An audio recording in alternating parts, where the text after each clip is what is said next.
कहानी की शुरुआत होती है जेल के एक मैकेनिक शॉप से, जहां एक आदमी शांति से अपना काम कर रहा था। तो वो कैमरा की तरफ देखते हुए कहता है कि ये मेरी कहानी है।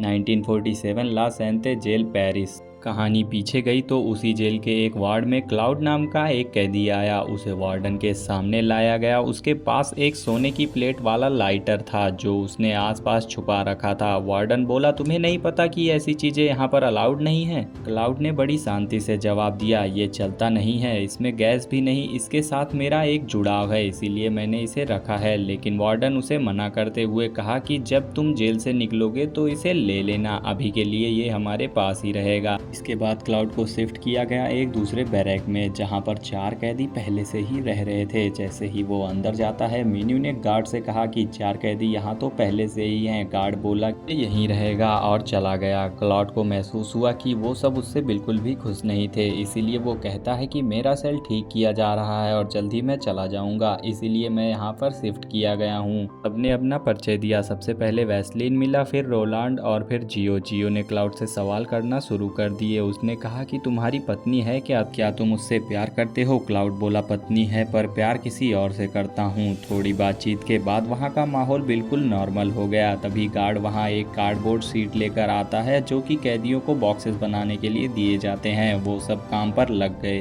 बाहर किचन से खाना भी आ गया था। सब लोग खा ही रहे थे, तभी गार्ड आया और क्लाउड को कहा कि तुम्हारा एक पार्सल आया है। उसे जाते ही सब क्लाउड के बारे में बात करने लगे, क्योंकि वो जेल से भागने का प्लान बना रहे थे और सोच रहे थे कि क्लाउड को शामिल करें या नहीं। क्लाउड उनका विश्वास तो नहीं तोड़ेगा। क्लाउड पार्सल लेने के लिए जैसे ही जाता है तो उसमें सिर्फ और सिर्फ खाने की चीज़ होती है, जो कि जांच करने के बाद क्लाउड के साथ सेल में भेज दी जाती है।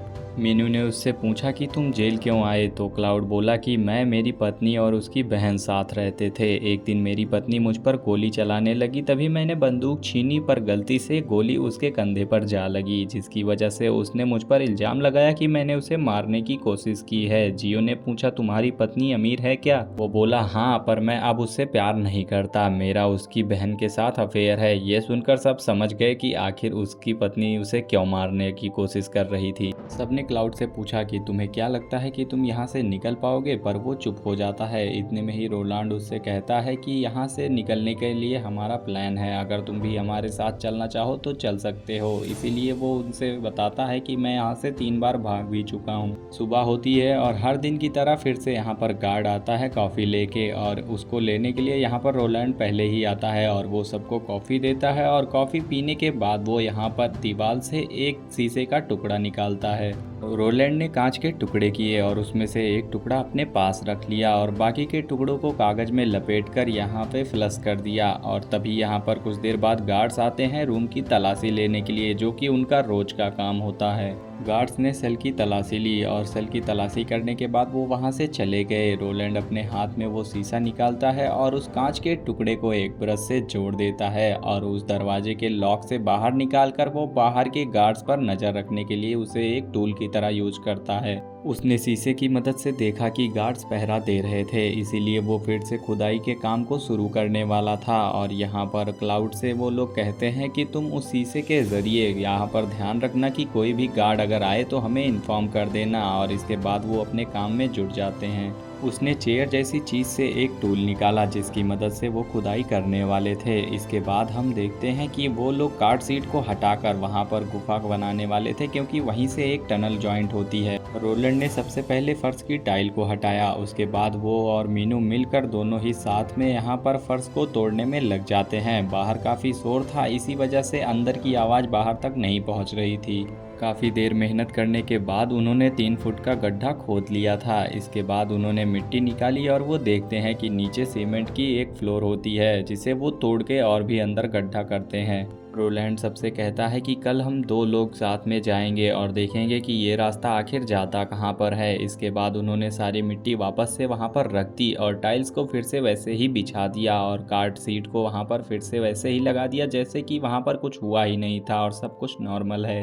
रात होती है और ये लोग कार्ड सीट की मदद से डमी बॉडीज़ बनाकर कंबल में छिपा देते हैं ताकि किसी को शक न हो कि वहाँ पर कोई लेटा नहीं है, और उसे इस तरीके से बनाया गया था कि उसके हाथ और पैर दोनों मूव कर सकें। रात को गार्ड चेकिंग करने के लिए यहाँ पर आता है और पीप होल से वो अंदर की ओर झांकता है तो जियो, वेस्लिन और क्लाउड तीनों हाथ दिखाते हैं और वो देखता है कि बाकी के दोनों भी मूव कर रहे थे, इसीलिए वो वहाँ से चला जाता है और ये देखते ही यहाँ पर ये सब अपने काम में लग जाते हैं। रोलैंड और मीनू दोनों नीचे जाते हैं जहाँ पर उन्हें एक सीवर सिस्टम मिलता है और वहाँ पर जाने के बाद उन्हें एक ग्रिल मिलती है जिसे वो एक टूल्स के जरिए काट देते हैं और उसके अंदर चले जाते हैं। जैसे ही वो नीचे गए उन्हें वहाँ पर कई दरवाजे देखने को मिले। एक दरवाज़ा सीवर सिस्टम की ओर जा रहा था। यहाँ पर वो जैसे ही आगे एक्सप्लोर कर रहे थे तभी अचानक दो पुलिस ऑफिसर आ जाते हैं। वो लोग रूटीन चेक करने और सिगरेट पीने आए थे। रोलैंड और मीनू एक दीवार के पीछे यहाँ पर छिप जाते हैं और फिर कुछ देर देखने के बाद दोनों पुलिस वाले वहाँ से चले जाते हैं। रोलैंड ने देखा कि वहाँ के लॉक्स जो थे वो टेम्पररी थे, इसीलिए वो एक लोहे के रॉड को काटता है ताकि वो एक चाबी बना सके। उन्होंने कई दरवाजे खोले जो कि एक ही चाबी की मदद से खुल जा रहे थे। उन्होंने सोचा कि हो सकता है कि जेल की तरह यहाँ का भी लॉक बनाया गया हो जो एक ही चाबी से खुलता हो। वो आगे बढ़ते चले गए। इसके बाद उन्हें एक और दरवाज़ा मिलता है जिसका लॉक सिस्टम अलग था, इसीलिए उन्हें वो दरवाज़ा काटना पड़ता है और बिना दरवाज़ा खोले ही वो उस दरवाजे को काट के अंदर चले जाते हैं। वो रास्ता उसी सीवर सिस्टम से जाकर मिल रहा था और वहाँ पर जाने के बाद उन्हें थोड़ी दूर पर एक सीमेंट की दीवार मिलती है जिसने उस सीवर लाइन को ब्लॉक कर दिया था। अब यहाँ पर ये देखते हैं कि दीवार तो काफ़ी मजबूत होती है, पर यहाँ पर रोलैंड दूसरी ओर की दीवार को चेक करता है। उसे पता चलता है कि ये सीमेंट तो काफ़ी कमज़ोर हो चुकी थी, जिसे वो खोदने का डिसाइड करते हैं और आगे बढ़ने के लिए अब वो सोचते हैं कि जब हम कल वापस आएंगे तो अपने साथ कुछ और भी हथियार लेके आएंगे जिसके ज़रिए हम इसे तोड़ के निकल पाएँ। और वो दोनों अब यहाँ से वापस अपने कमरे में चले जाते हैं। उन्होंने टाइल्स जोड़कर कार्ड सीट को फिर से वहाँ पर लगा दिया जैसे कि वहाँ पर कुछ हुआ ही ना हो, और फिर वो सब गार्ड के आने से पहले ही लेट जाते हैं। इतने में ही वहाँ पर गार्ड्स आता है और चेक करता है। गार्ड को वहाँ पर सब कुछ नॉर्मल लगता है, इसीलिए वो वहाँ पर जांच करके चला जाता है और उसके जाने के बाद वेस्लिन रोनाल्ड से पूछता है कि वहाँ पर आखिर क्या हुआ था, और रोनाल्ड उससे कहता है कि हमें बाहर जाने का रास्ता मिल गया है, लेकिन उन्हें टाइम देखने के लिए एक जुगाड़ की ज़रूरत थी।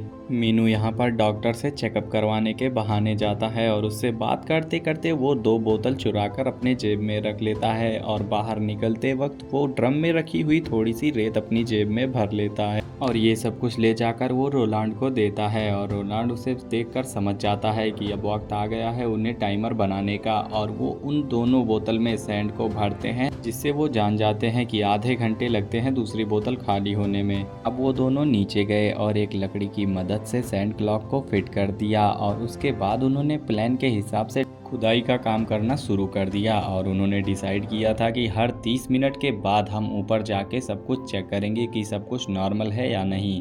एक रात जब मीनू और वेस्लिन दोनों अंदर जाते हैं खुदाई करने के लिए तो रोलैंड से यहाँ पर क्लाउड बताता है कि वो उन लोगों के साथ नहीं भागेगा, और वो बताता है कि उसकी माँ की तबीयत काफ़ी ख़राब हो चुकी थी उसके जेल आने की खबर सुनने के बाद। अगर वो यहाँ से भागने की खबर सुनेगी उसके बारे में तो वो जिंदा ही मर जाएगी। उसने कभी किसी को मना नहीं किया था, वो उसकी बातों को समझता है और उसे हाँ कर देता है।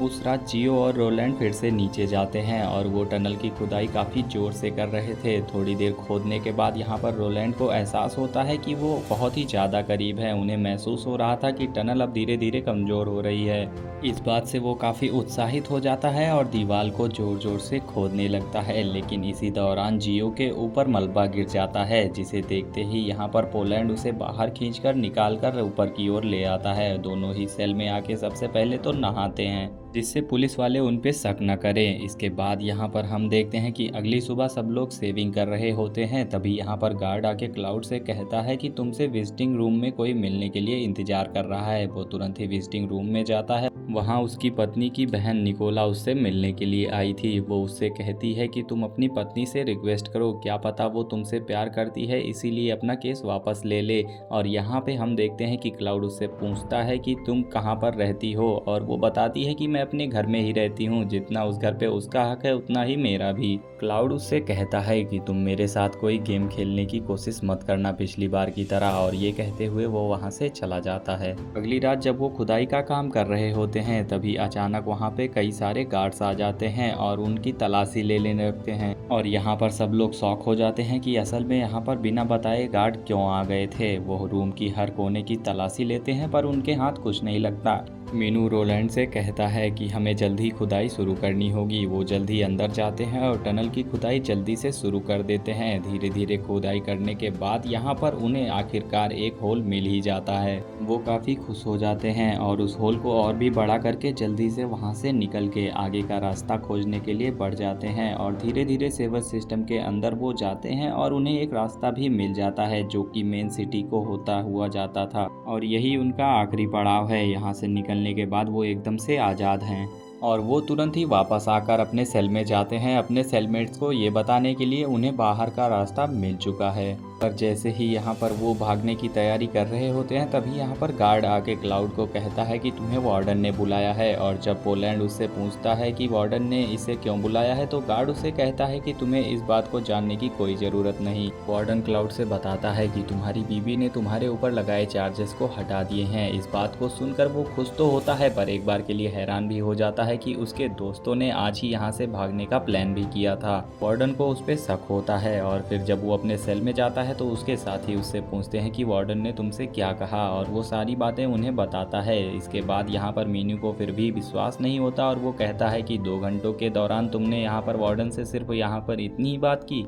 वो सबसे कहता है कि मैं भी यहाँ से निकल के अपने घर नहीं जाऊँगा, मैं भी तुम लोगों की तरह आज़ाद होना चाहता हूँ। वो सब क्लाउड के ऊपर विश्वास करते हैं और यहाँ से भागने के लिए तैयार हो जाते हैं, और इसी दौरान यहाँ पर जब वो गार्ड्स के ऊपर नज़र रख रहे होते हैं तब सब कुछ खाली होता है। पर दूसरी तरफ देखते ही वहाँ पर सैकड़ों गार्ड्स खड़े दिखते हैं। ये देखते ही वो समझ जाते हैं कि क्लाउड ने उनके साथ गद्दारी कर दी थी। गार्ड सभी को आके पकड़ लेते हैं, और यहाँ पे हम देखते हैं कि यहाँ पे गार्ड्स को भी पता लग जाता है कि वो कैसे यहाँ से भागने वाले थे, और सभी को लाइन में खड़ा किया जाता है। वो सभी क्लाउड को ऐसे घूरते हैं कि मानो वो उसकी जान लेना चाहते हैं, और क्लाउड भी उनसे नज़र नहीं मिला पा रहा था। क्लाउड ने उनके साथ गलत किया या सही, आप अपनी राय कमेंट में बताइएगा। ऐसी ही रोमांचक कहानियों के लिए सब्सक्राइब करें हमारे चैनल को। मिलते हैं नेक्स्ट वीडियो में।